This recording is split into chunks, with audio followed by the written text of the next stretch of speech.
Bonsoir, c'est Dimitri et Nancy. Alors, bonsoir à tous, bienvenue dans ce premier enseignement, dans cette première vidéo de la playlist. On est heureux de vous accueillir. On est là pour vous transmettre un message qui dit que le Seigneur est à la porte, mais que son Église n'est pas prête.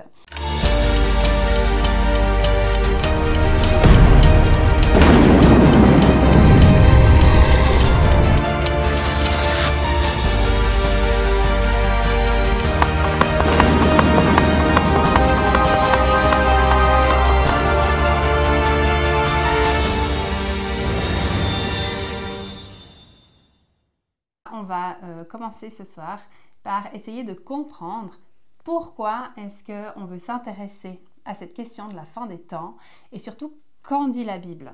Alors, que dit la Bible concernant le discernement des temps? La question que j'aimerais vous poser, c'est dans quel temps vivons-nous? Alors, on peut dire qu'on vit après Jésus-Christ. On peut dire qu'on vit dans le temps de la grâce, dans le temps de l'Église. Et puis, on irait même jusqu'à dire qu'on vit dans la fin des temps. Mais pourquoi est-ce qu'on peut dire qu'on vit dans un temps particulier? Si on prend Genèse 1, au tout début de notre Bible, les versets 14 et 15, on y lit « Qu'il y ait des luminaires dans l'étendue du ciel pour séparer le jour de la nuit. Ils serviront de signes pour marquer les époques, les jours et les années. » Et cela se passa ainsi. Je vous propose de lire, avant de commenter, dans le premier livre des Chroniques, chapitre 12, le verset 33, « Des fils d'Issachar, ayant la connaissance du discernement des temps, pour reconnaître ce que devait faire Israël, 200 chefs et tous leurs frères sous leurs ordres. » Donc, dès la création du monde, Dieu a établi un système pour marquer le temps qui passe, pour qu'on puisse reconnaître où on en est, comme une horloge et des aiguilles qui tournent. Et puis, dans ce deuxième verset que j'ai lu, avec les membres de la tribu d'Issachar, c'est donc une des 12 tribus d'Israël. Cette tribu en particulier, à cette époque-là, était reconnue pour sa capacité à discerner les temps. Et puis ensuite, une fois qu'ils avaient reçu quelque chose de particulier, qu'ils avaient discerné quelque chose de particulier, ils allaient en parler aux chefs d'Israël pour les aider à prendre des décisions en connaissance de cause. Et nous? Nous, est-ce qu'on a des éléments qui nous permettent de savoir dans quel temps on vit, dans quel temps de Dieu nous nous trouvons en ce moment? Alors oui, on a notre Bible. Notre Bible qui est composée d'environ 30% de prophéties. C'est énorme. Pour la petite histoire, il y a 8352 versets qui contiennent des prophéties. Et peut-être même plus parce que je pense que la plupart des textes, on peut les lire prophétiquement. La Bible, de la Genèse à l'Apocalypse, c'est une histoire qui se déroule. Il y a un commencement, il y a une fin, et il y a Dieu qui est aux commandes de tout ce déroulement de l'histoire. Il y a des prophéties précises qui pointent vers des temps précis. Par exemple, dans le livre de Daniel, une histoire qui se déroule au 7e siècle avant Jésus-Christ pendant la déportation d'Israël à Babylone, il y a ce passage qui parle de 70 semaines pour Israël. 70 semaines où des choses se déroulent. Ces semaines, en fait, ce n'est pas vraiment des semaines, c'est plus des septaines, c'est des groupes de 7. De 7 quoi? De 7 années prophétiquement. Des groupes de 7 années, 70 groupes de 7 années qui se déroulent depuis la proclamation d'un roi qu'Israël peut reconstruire les murailles de Jérusalem jusqu'au moment où le Messie viendra. Les Juifs, au 1er siècle, ils avaient bien sûr connaissance de cette prophétie et puis ils avaient fait leurs calculs et ils savaient que c'était l'époque où le Messie devait venir et ça s'est réalisé. Les Juifs au 1er siècle, il faut s'imaginer l'ambiance qui devait régner à ce moment-là, à l'époque où Jésus est finalement apparu. C'était une époque où on voyait surgir des tas de faux messies, où des gens qui tout à coup prenaient une place un peu importante sur la scène publique, comme Jean-Baptiste par exemple, et puis on se disait « Ah, mais peut-être que c'est lui en fait le Messie, puisque c'est maintenant qu'il doit venir ». On peut s'imaginer toutes les réactions, les différents courants dans lesquels ils pouvaient s'inscrire. Il y avait les pharisiens qui du coup revenaient à fond à la tradition et à la loi. Il y avait les Esséniens qui sont partis dans le désert pour se consacrer à Dieu totalement. Il y avait les Sadducéens qui du coup eux remettaient l'accent sur l'importance de la vie du culte au temple, des sacrifices, etc. Et puis bien sûr, il y avait les zélotes. Ces zélotes qui en fait prenaient les armes, se révoltaient contre les Romains parce qu'ils pensaient qu'il fallait chasser les Romains d'Israël pour que le Messie vienne. C'était un peu le désordre parce que c'était le temps que Dieu avait choisi pour envoyer son Fils. On peut prendre l'exemple de Siméon et Anna, quand Jésus était tout enfant et que ses parents l'ont amené au temple. Siméon a reçu une promesse de Dieu. Anna est entièrement consacrée à Dieu. Ils discernent les temps qui se déroulent devant eux. Ils ont immédiatement reconnu le Messie parce que tous les deux avaient cette intimité avec Dieu et avaient reçu une parole particulière pour leur temps, pour le temps de leur vie. Il y a cette promesse dans le livre du prophète Amos, au chapitre 3, le verset 7. Et cette promesse, j'aimerais que vous puissiez la prendre pour vous, pour que vous puissiez recevoir la conviction de ce que Dieu dit. La conviction, je vous le lis, que Dieu ne fait rien sans en avoir révélé son secret à ses serviteurs, les prophètes. Et les choses que Dieu va faire et est en train de faire en ces temps de la fin, de la toute fin des temps, ce sont des choses extraordinaires. Et Dieu en a abondamment parlé par l'intermédiaire de ses prophètes. Des prophètes de l'Ancien Testament, du Nouveau Testament, mais aussi des prophètes d'aujourd'hui. Il y en a beaucoup qui parlent et grâce à YouTube, à Internet, on peut les entendre. Et c'est là qu'on se rend compte que Dieu est vraiment un Dieu qui parle. Donc voilà, moi je vais vous partager un sujet que j'ai appelé les résistances. Voilà, au départ, je ne me suis pas sentie totalement libre d'étudier le sujet qui concerne la fin des temps. C'était comme si je bravais un interdit. J'avais l'impression que voilà, c'était comme si je faisais quelque chose qui était critiquable. Moi, j'avais toujours appris que la fin des temps, c'était un sujet dont on n'était pas forcément responsable, ou en tout cas un sujet qui ne valait pas forcément la peine qu'on s'y intéresse beaucoup, déjà parce que ça pouvait démontrer un manque d'humilité, par exemple, par rapport au mystère de Dieu, ou alors parce que c'était un sujet à propos duquel il y avait eu tellement de controverses et tellement de polémiques dans l'Église, que du coup c'était un sujet qu'il fallait vraiment aborder avec parcimonie, et puis surtout ne pas affirmer trop de choses, histoire de ne pas créer le conflit. Quand j'ai commencé à m'intéresser à ce sujet-là, parce que le Seigneur m'y a poussé, j'avais l'impression de faire quelque chose que j'étais pas vraiment censée faire. Mais voilà, j'ai quand même décidé de le faire parce que l'appel de Dieu était fort. Et lorsque j'ai voulu pour la première fois parler de mes découvertes à certains frères et sœurs chrétiens, je me suis heurtée à des versets bibliques qui m'ont été cités de leur part pour clore la discussion. Et donc j'aimerais qu'on prenne un petit peu ensemble ces versets et puis qu'on comprenne ce que la Bible nous dit concernant le fait de s'intéresser à la fin des temps et d'apprendre à discerner les temps. Donc on lit dans Actes 1, versets 6 et 7. Comme ils étaient réunis autour de lui, donc les disciples autour de Jésus, comme ils étaient réunis autour de lui, ils lui demandèrent « Seigneur, est-ce à ce moment-là que tu rendras le royaume à Israël ?» Il leur répondit « Il ne vous appartient pas de connaître les temps et les moments que le Père a fixés de sa propre autorité. » Donc voilà un verset qui m'a été cité pour me signaler que je n'avais pas à m'intéresser aux temps dans lesquels on vivait et que voilà, je n'avais pas à étudier toutes les prophéties qui concernent la fin des temps. Donc dans ce verset-là, Jésus mange avec ses disciples et il leur commande à ce moment-là de ne pas quitter Jérusalem avant qu'ils n'aient reçu le don qui leur a été promis, c'est-à-dire le Saint-Esprit. Jésus ne dit pas que personne ne doit connaître. Il dit que ça n'est pas à eux.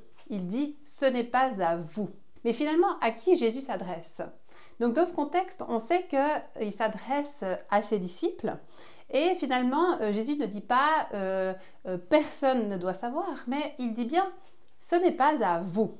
Quand je lis ce passage, ça me fait penser à l'histoire de Daniel. Et je ne peux pas m'empêcher de faire un parallèle avec la question que Daniel pose à l'homme vêtu de lin dans sa vision, puisque c'est une question en fait qui est assez similaire à celle que les disciples posent à Jésus. Donc je vous propose qu'on lise dans Daniel 12, versets 8 et 9. J'entendis ces réponses sans les comprendre. C'est pourquoi je redemandais, mon Seigneur, quelle sera l'issue de tous ces événements? Il me répondit, va, Daniel, ces paroles sont tenues secrètes et scellées jusqu'au temps de la fin. Donc, dans le contexte de ce verset, Daniel a des révélations concernant l'histoire entière de l'humanité, notamment à travers les différents empires qui vont se succéder jusqu'au temps de la fin. Et puis, la question de Daniel, en fait, c'est vraiment Seigneur, quelle sera l'issue de tous ces événements? Comme la question des disciples, Seigneur, est-ce à ce moment-là que tu rendras le royaume à Israël? Et voilà la réponse de Jésus. Il dit à Daniel, va, parce que ces paroles ne sont pas décelables par toi, mais elles seront décelées au temps de la fin. Le Seigneur dit à Daniel, ce n'est pas à toi. Comme Jésus a aussi dit à ses disciples, ce n'est pas à vous. Donc pour moi, le Seigneur n'est pas en train de dire personne ne doit. Et la Bible est très précise. Et quand elle dit les choses d'une certaine manière, c'est à nous de nous poser la question pourquoi les choses sont dites de cette manière-là. Jésus dit ce n'est pas à vous, comme il a dit à Daniel, ce n'est pas à toi. Par contre, il avertit, il dit que au temps de la fin, ces paroles seront décellées. Ces paroles ne veulent pas dire que jamais personne ne devra s'intéresser à ce qui concerne les temps de la fin. Donc, un autre verset qui m'a aussi souvent été cité pour me signaler que l'étude des temps de la fin n'était pas tout à fait acceptable par la Bible, c'est un verset qui se trouve dans Matthieu 24, au verset 36. Je vous lis, « Pour ce qui est du jour et de l'heure, personne ne les connaît, ni les anges des cieux, ni le Fils, mais le Père seul. » Donc voilà, oui, Nancy, tu vois, si même Jésus ne savait pas, alors finalement, toi, qu'est-ce que t'en sais? Alors déjà, je ne prétends pas connaître le jour et l'heure. On peut lire aussi dans Matthieu 25 au verset 13, « Restez donc vigilants puisque vous ne savez ni le jour ni l'heure. » Je trouve assez intéressant le fait que quand Jésus parle de ces temps, plusieurs fois il dit personne ne connaît ni le jour ni l'heure. Il ne dit pas personne ne sait quand, mais il parle toujours de manière assez détaillée d'un jour et d'une heure. Et pour moi, quand je pense à un jour et une heure, je pense vraiment à un rendez-vous. Quand on veut se fixer un rendez-vous, on se donne un jour, on se donne une heure et puis on se retrouve. Donc ce que Jésus dit, c'est qu'il n'y aura pas de rendez-vous connu, il n'y aura pas de connaissance du moment exact auquel il va revenir. Quand Jésus dit « nul ne connaît ni le jour ni l'heure », finalement, il dit deux choses. La première, on l'a vu ensemble, c'est-à-dire qu'il dit qu'il n'y aura pas de moment précis, il n'y aura pas de jour ni d'heure. On va essayer de comprendre en fait le deuxième message de Jésus qu'il y a sous ce message-là et pourquoi il utilise en fait ce terme ni le jour ni l'heure plutôt que de dire simplement personne ne sait quand. Ce qu'il faut essayer de comprendre, et je vais essayer de faire assez court, en fait une histoire assez longue, c'est qu'il existe des temps fixés par le Seigneur qui organisent l'avancée de son plan pour l'humanité. Et on comprend que ces temps fixés sont définis comme des temps marqués. En hébreu, on dit « moed ». Par exemple, si on lit dans le psaume 102, « Tu te lèveras, tu auras pitié de Sion, car le temps d'avoir pitié d'elle le temps fixé est à son terme. Le mot, c'est de nouveau moed. Donc, ce temps fixé nous est décrit là comme étant le temps d'avoir pitié de Sion. Et on comprend que c'est un temps qui est marqué, c'est un temps qui est fixé par le Seigneur pour l'avancement de son plan. C'est un temps qui est fixé à l'avance. Quand on lit aussi dans Daniel 11, verset 27 et puis aussi au verset 35, il est dit « La fin ne viendra qu'au temps marqué ». Et le temps marqué de nouveau, c'est Moed. Donc il y a un Moed, il y a un temps fixé pour la fin. On lit aussi dans Daniel 8, au verset 19, il y a un temps marqué pour la fin. C'est assez clair que ces temps marqués, ces Moed, correspondent à des jours et à des heures. L'année juive, et ça c'est quelque chose qu'on ne peut pas forcément comprendre si on n'a pas la transmission en fait de nos grands frères juifs et de leur tradition, puisque nous, chrétiens, on est nés du judaïsme. On peut même dire qu'on est une branche du judaïsme ou une réforme du judaïsme, puisque on a reconnu Jésus comme étant le Messie des Juifs et notre Messie à nous aussi pour le monde entier. Donc, ce qu'il faut qu'on comprenne, c'est que l'année juive, elle est aussi organisée en 3 grands rendez-vous, en 3 grands moeds qui organisent en fait toute l'année. Et le Seigneur a demandé à son peuple, on peut lire dans l'Ancien Testament, de marquer ces fêtes et ces temps pour se souvenir. Et ces moeds, à chaque fois, marquent un temps de réjouissance, un temps où des éléments très importants concernant le plan de Dieu se sont déroulés. Par exemple, la Pâque. Donc la Pâque, elle est suivie ensuite de la semaine des pains sans levain, mais on ne va pas tout expliquer, mais le but c'est que vous compreniez que la Pâque, c'est un temps fixé, un moed, que le Seigneur a demandé à son peuple de marquer chaque année à une certaine période. Donc la Pâque, c'est se souvenir de la sortie d'Égypte et de cet agneau qui a été sacrifié au moment de la sortie des Hébreux du pays d'Égypte. Vous vous souvenez, c'est le fameux soir où l'ange de la mort devait passer à travers la ville et le Seigneur a demandé à son peuple qu'ils sacrifient un agneau, qu'ils en prennent le sang et qu'ils le répandent sur les linteaux de leurs portes, de sorte que quand l'ange passerait, il ne s'arrête pas et qu'il ne puisse pas atteindre, que la mort ne puisse pas atteindre leur premier-né. Donc c'est le sang de l'agneau sacrifié qui les a protégés de l'ange de la mort qui passait à travers la ville. Et Jésus a accompli la fête de la Pâque. On nous dit que la loi est l'ombre des choses à venir. Et finalement, l'histoire de ce peuple d'Israël, c'est une histoire qui nous apprend des choses. C'est une histoire prophétique. C'est une histoire qui nous permet de comprendre le plan de Dieu pour l'humanité tout entière. Jésus a accompli la Pâque lorsque lui-même, il s'est donné sur la croix et que son sang a coulé pour nous couvrir et pour nous libérer de la mort. D'ailleurs, quand Jésus arrive au Jourdain et que Jean-Baptiste le voit, Jean-Baptiste dit en voyant Jésus, « Voici l'agneau de Dieu qui ôte le péché du monde. » Donc Jésus est venu accomplir cette fête de la Pâque qui est un moed. Donc ces moeds organisent l'année juive, mais organisent aussi des grands événements, des temps fixés, des temps marqués qui nous aident à comprendre le plan de Dieu pour l'humanité depuis la création de l'homme jusqu'à la venue de Jésus en gloire. Un deuxième temps, c'est Shavuot. Et Shavuot, c'est le don de la Torah sur le mont Sinaï.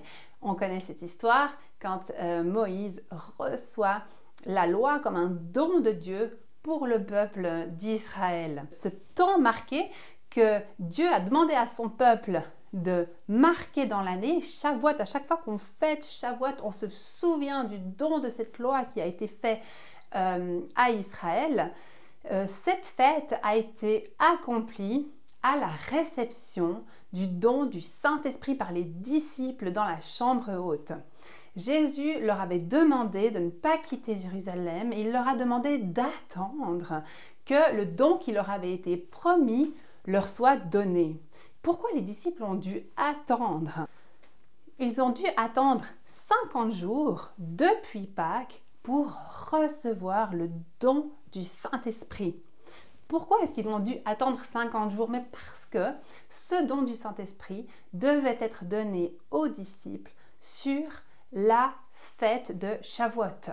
Elle devait être donnée sur ce temps marqué, sur cette fête qui est un temps marqué, mais aussi sur l'accomplissement de cette fête qui est un temps marqué, mais pour toute l'histoire de l'humanité. Les prophètes avaient annoncé « J'inscrirai ma loi dans leur cœur ». Et ce don du Saint-Esprit, ça a été vraiment la réalisation de cette prophétie que la loi allait être inscrite dans leur cœur par le don de l'Esprit de Dieu. Donc voilà pour un deuxième temps qui a été accompli. Et puis, on a dit que ces fêtes s'organisaient sur 3 grandes périodes. Donc là, on a parlé de la Pâque, on a parlé de Shavuot.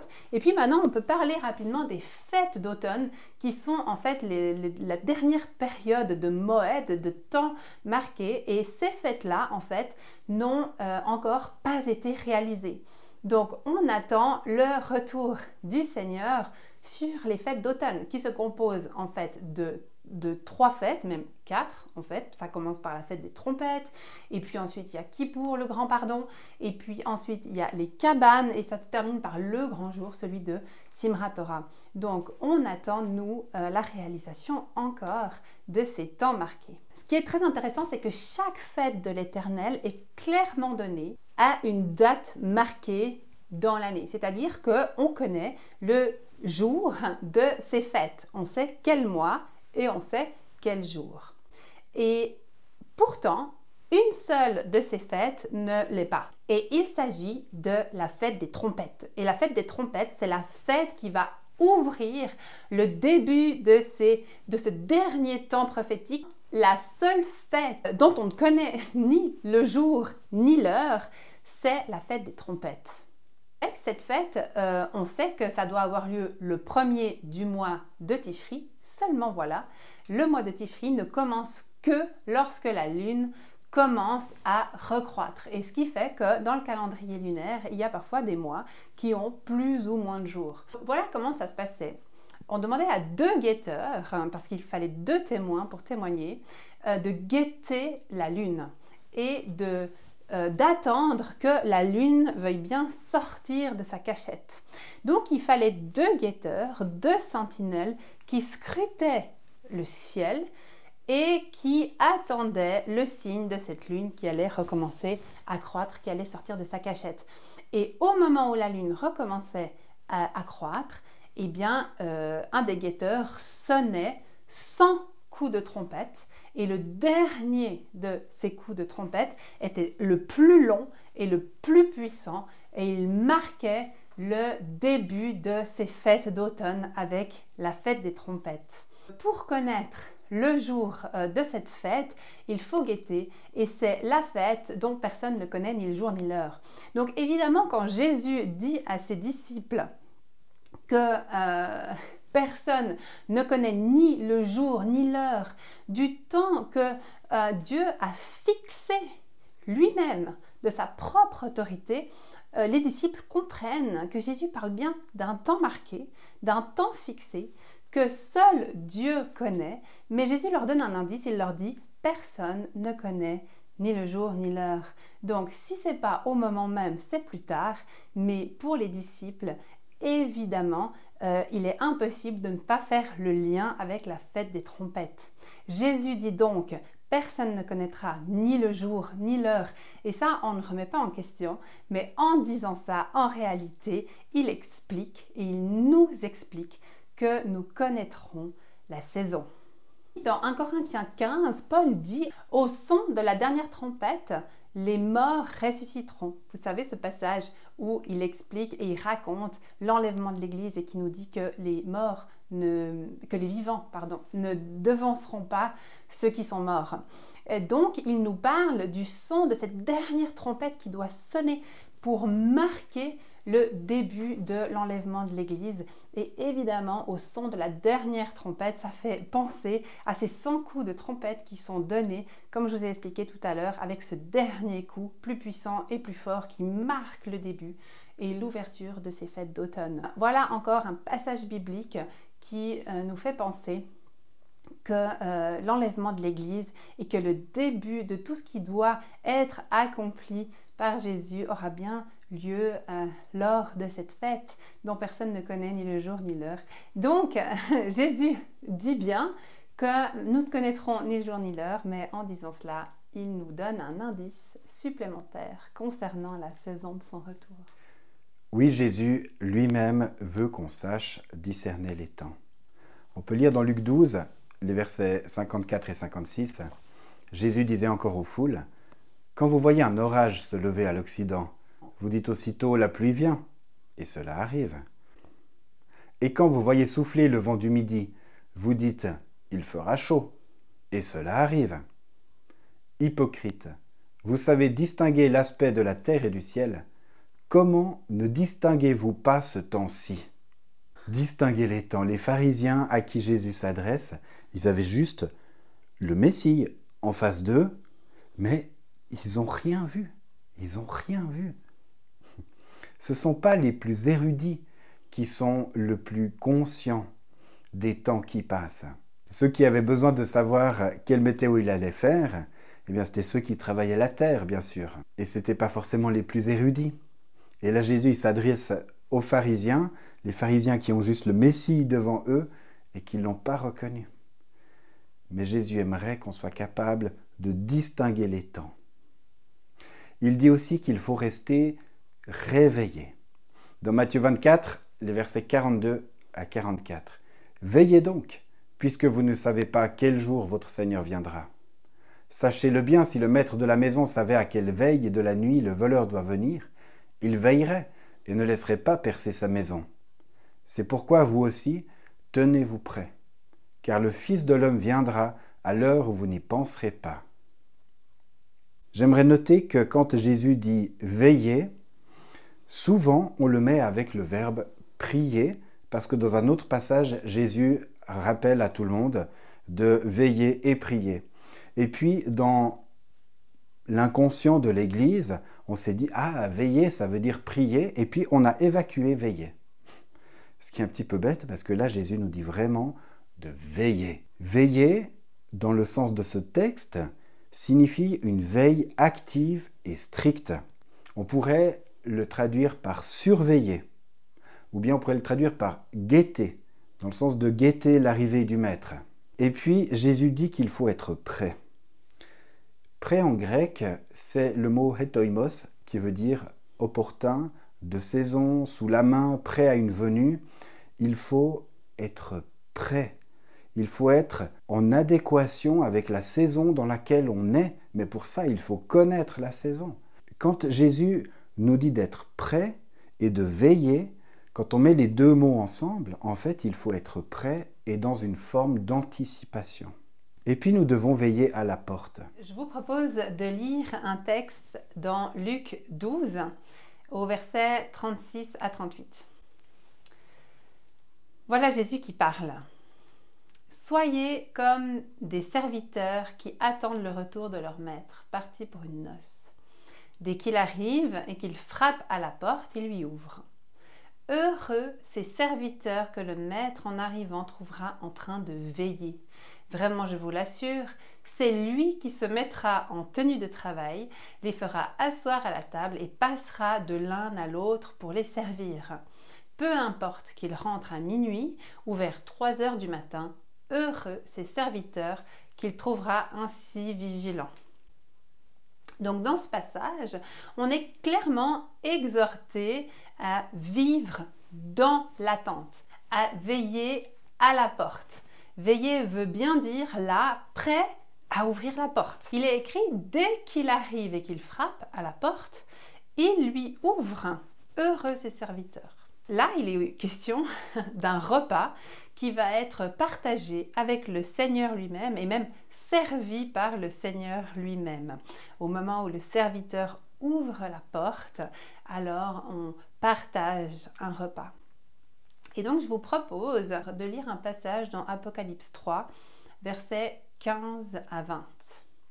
C'est un bout de la lettre qui est écrite à l'église de Laodicée, dans lequel Jésus met en garde cette église. Il dit « Je connais tes œuvres. Je sais que tu n'es ni froid ni bouillant. Puisses-tu être froid ou bouillant. Ainsi, parce que tu es tiède et que tu n'es ni froid ni bouillant, je te vomirai de ma bouche. Parce que tu dis « Je suis riche, je me suis enrichi et je n'ai besoin de rien. » Et parce que tu ne sais pas que tu es malheureux, misérable, pauvre, aveugle et nu. Aie donc du zèle et repens-toi. Voici, je me tiens à la porte et je frappe. Si quelqu'un entend ma voix et ouvre la porte, j'entrerai chez lui, je souperai avec lui et lui avec moi. Donc on utilise souvent ces versets pour parler d'une conversion. On dit Jésus frappe à la porte de ton cœur, ouvre-lui et il mangera avec toi. Ce sera le début de ta vie avec le Seigneur. Mais en réalité, ici, ce sont des paroles qui sont destinées à une église tiède, à une église qui doit entendre que le Seigneur est à la porte afin de lui ouvrir et de partager ce repas avec lui. C'est une église, on le comprend dans le passage, qui, à cause du confort dans lequel elle se trouve, n'entend pas que le Seigneur est à la porte. Et là, on peut se demander si, par hasard, le Seigneur ferait un lien entre la tiédeur et le fait de ne pas être attentif aux signes de son arrivée, ou peut-être même de ne pas être intéressé aux signes de son arrivée pour cause de trop de confort dans nos propres vies. Ceux qui sont riches et qui n'ont besoin de rien ne guettent pas l'arrivée du Maître et n'entendent pas qu'il est à la porte et qu'il frappe. Et ce sont peut-être finalement ceux qui se savent malheureux, misérables, pauvres, aveugles et nus, qui attendent le retour du Maître avec impatience. Et cette espérance, ça les maintient debout. On peut vraiment faire le lien avec le verset précédent qu'on a lu, puisqu'il est là aussi question d'entendre que le Maître est à la porte et d'ouvrir la porte pour partager le repas avec lui. Je vous propose de lire maintenant dans Matthieu 24, verset 33. De même, donc c'est Jésus qui parle, hein, de même, quand vous verrez toutes ces choses, sachez que le Fils de l'homme est proche et qu'il est à la porte. Donc ça, c'est une partie du discours de Jésus qui est fait sur le mont des Oliviers. C'est le discours eschatologique de Jésus. Et après leur avoir parlé de plusieurs signes qui concerneront la fin du temps, Jésus leur dit, quand vous verrez toutes ces choses, toutes les choses dont il vient de parler, tous ces signes de sa venue, sachez que le Fils de l'homme est proche et qu'il est à la porte. Donc on comprend bien dans ce passage que Jésus prévoit que nous voyons ces signes, puisqu'il dit « quand vous verrez ». Et puis, le Seigneur ne dit pas « quand vous verrez, alors ce sera bien de voir ». Non, il dit « sachez que le Fils de l'homme est à la porte ». C'est un ordre. Le Seigneur nous dit « vous devez savoir, quand vous verrez, alors sachez ». Qu'il est à la porte. Jésus lui-même nous donne bien cet ordre de veiller, de voir les signes, de savoir qu'il est derrière la porte. C'est ce qu'il attend de son Église. Et ouvrir la porte, c'est entendre qu'il est derrière. Et donc dans ce passage, on est tous exhortés à veiller à la porte, à avoir le moindre signe ou entendre le moindre bruit qui pourrait indiquer la venue de notre Seigneur Jésus. C'est ce qu'on a envie de faire tous ensemble. C'est ce que l'Église glorieuse doit comprendre et c'est ce qu'elle est appelée à faire, ce qu'on est appelé à faire tous ensemble. Et c'est ce qu'on a envie de faire tous ensemble. On a envie de veiller ensemble. On a envie de mettre nos révélations en commun. On a envie de savoir que le Seigneur est à la porte et on a envie de se lever pour préparer son arrivée. Voilà aussi une des raisons d'être de cette chaîne et de ces enseignements, que l'Église puisse comprendre et qu'elle puisse se réjouir et entrer dans l'appel que le Seigneur lui demande de se préparer au retour du Maître.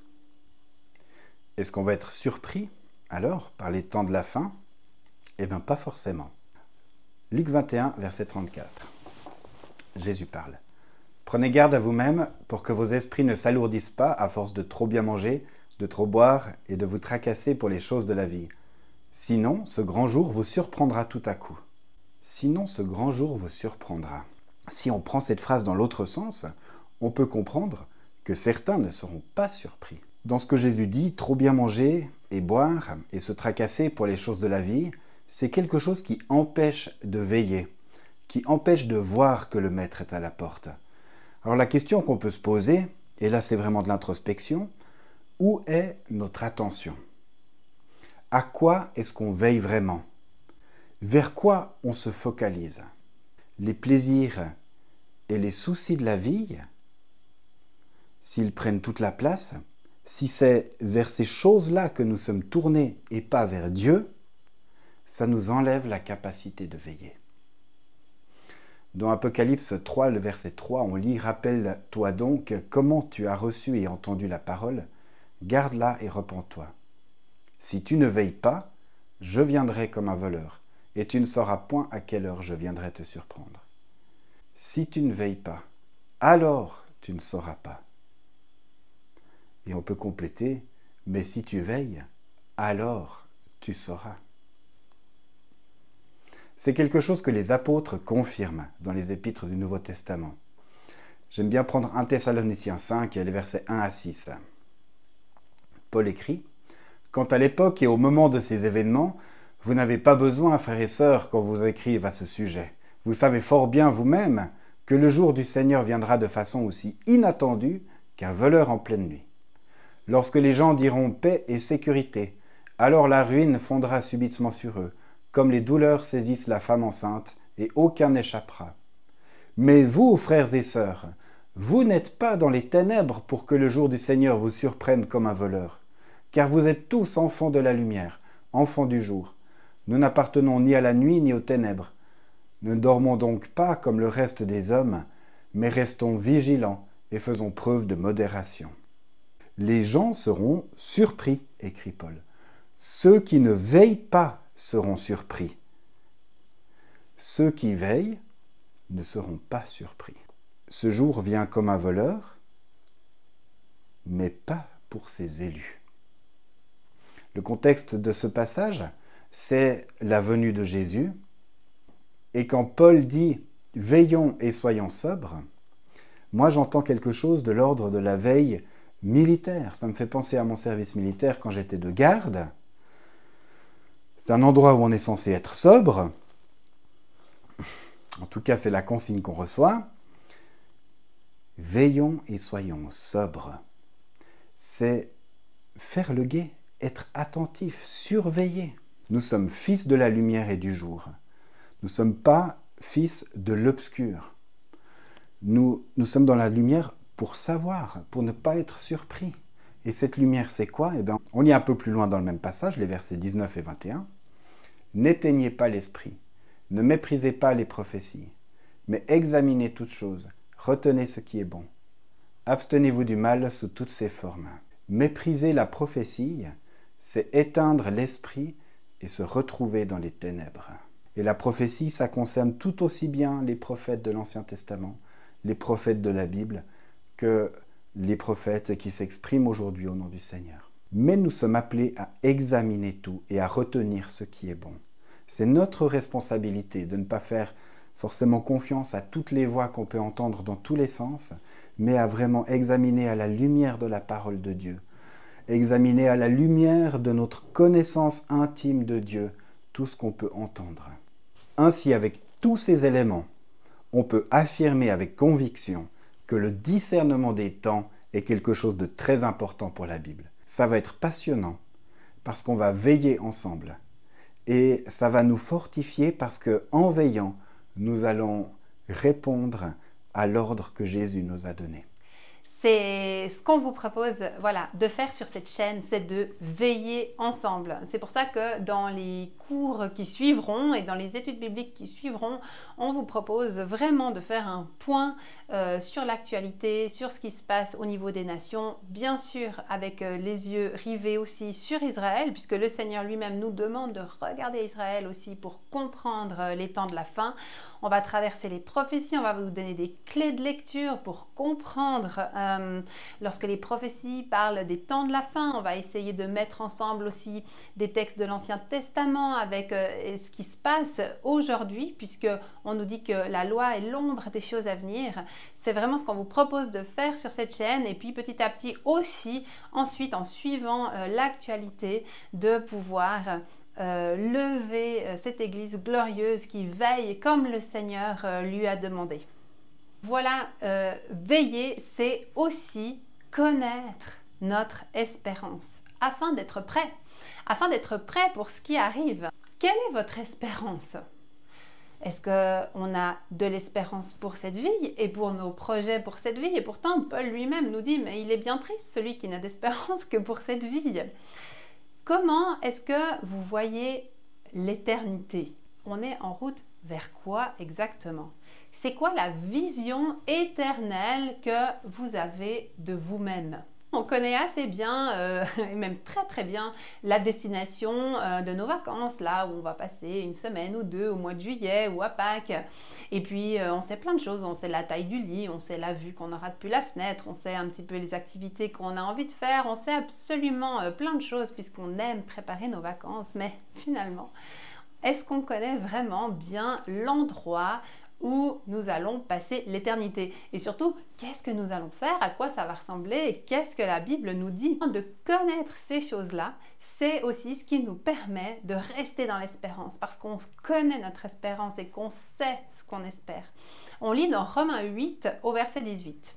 « J'estime en effet qu'il n'y a pas de commune mesure entre les souffrances du temps présent et la gloire qui va être révélée en nous. » Connaître notre espérance, ça nous permet de nous attacher à quelque chose de concret.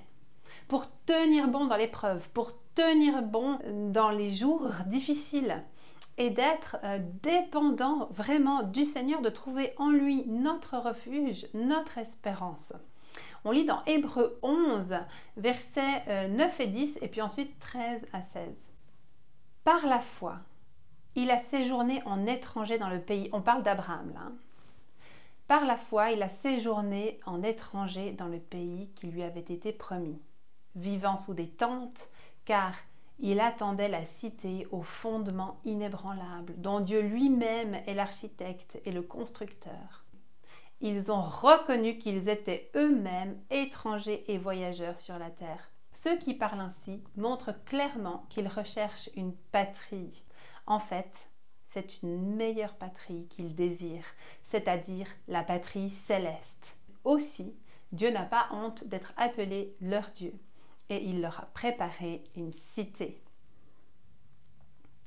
Donc voilà, connaître notre espérance, ça nous permet aussi de nous voir nous-mêmes, de nous visualiser comme nomades sur cette terre. Nous ne sommes pas chez nous. Ici, c'est une patrie d'adoption pour un temps, mais on est en route vers la patrie céleste. On est en route vers la maison. Et un jour, tout commence. Notre espérance, elle n'est pas dans les choses de ce monde. Connaître cette espérance, ça nous permet de nous replacer par rapport à notre situation nomade dans ce monde.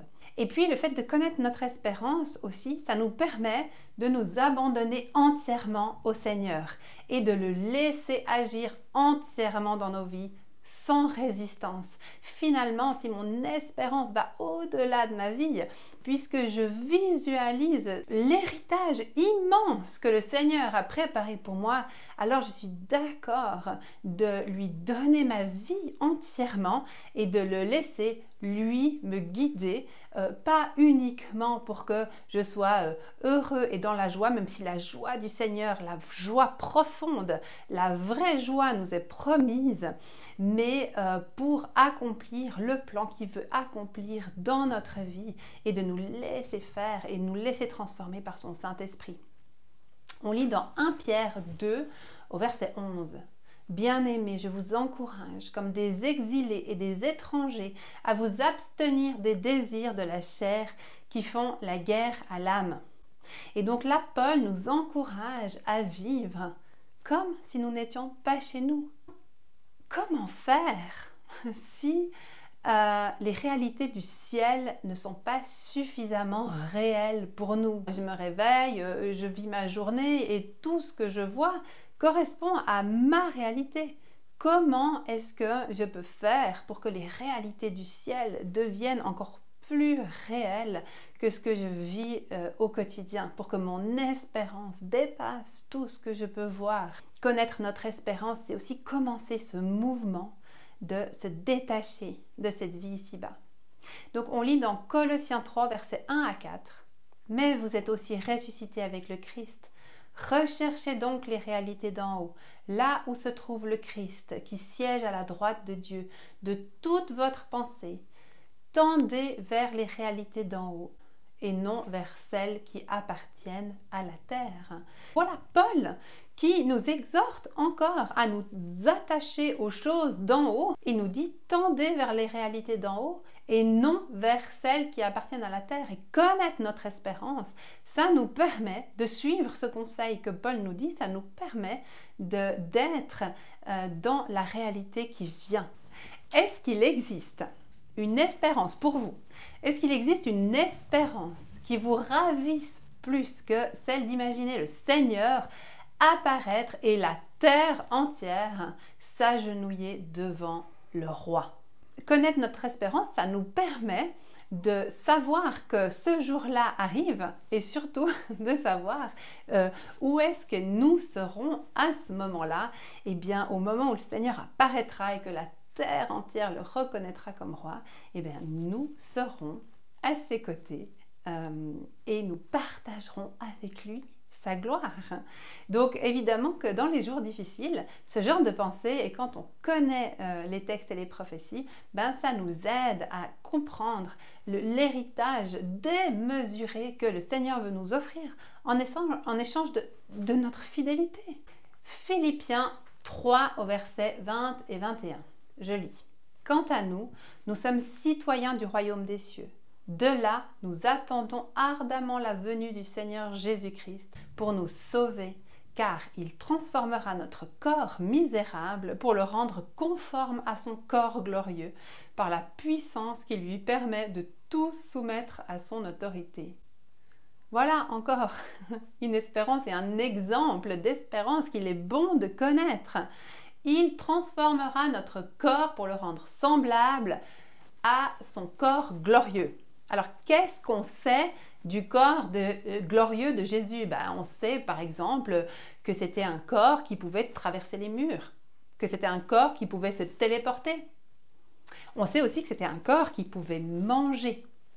Et toutes ces choses-là, la parole nous l'apprend, et quand on met les textes ensemble, ça nous permet de comprendre mieux quelle est notre espérance et quel est ce corps glorieux dont on va être recouvert. Eh bien, il sera semblable à celui du Christ ressuscité. Connaître notre espérance, c'est aussi obéir à ce commandement de Paul qui nous dit « Soyez toujours joyeux ». On lit Luc 17, versets 31 à 36. « Ce jour-là, que celui qui sera sur le toit et qui aura ses affaires dans la maison ne descende pas pour les prendre, et que celui qui sera dans les champs ne retourne pas non plus en arrière. Souvenez-vous de la femme de Lot. Celui qui cherchera à sauver sa vie la perdra, et celui qui la perdra la conservera. Je vous le dis, dans cette nuit-là, 2 personnes seront dans un même lit, l'un sera pris et l'autre laissé. » Voilà, connaître notre espérance et vivre en nomade, ça nous permet de ne pas être attaché aux choses de ce monde et d'être prêt au moment où le Seigneur viendra à partir avec lui.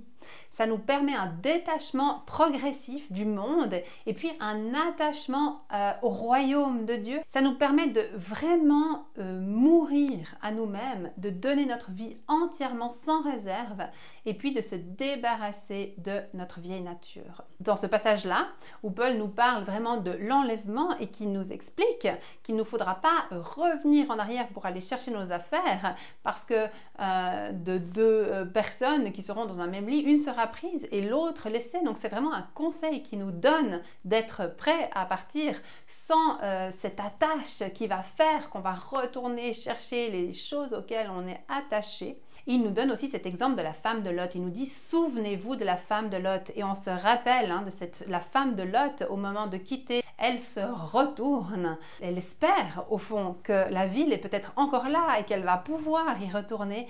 Et puis elle se fait changer en statue de sel. Et Jésus dit dans ce passage que celui qui voudra sauver sa vie la perdra et que celui qui sera prêt à la perdre la sauvera. Donc on comprend que la femme de Lot s'est retournée parce qu'elle a voulu sauver sa vie. Acquérir ce réflexe de décoller, c'est une des raisons aussi pour lesquelles cette chaîne existe.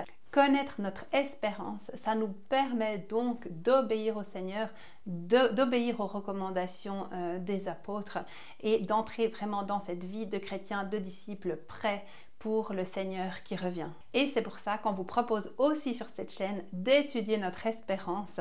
On va étudier ensemble ce royaume de Dieu qui vient et ce que le Seigneur, la Bible, les prophètes, les apôtres nous révèlent à propos de cette espérance. Connaître notre espérance, c'est une révélation qui nous est donnée de manière générale à toute l'Église, à toutes les époques. Mais Dieu a aussi des révélations particulières pour des temps particuliers.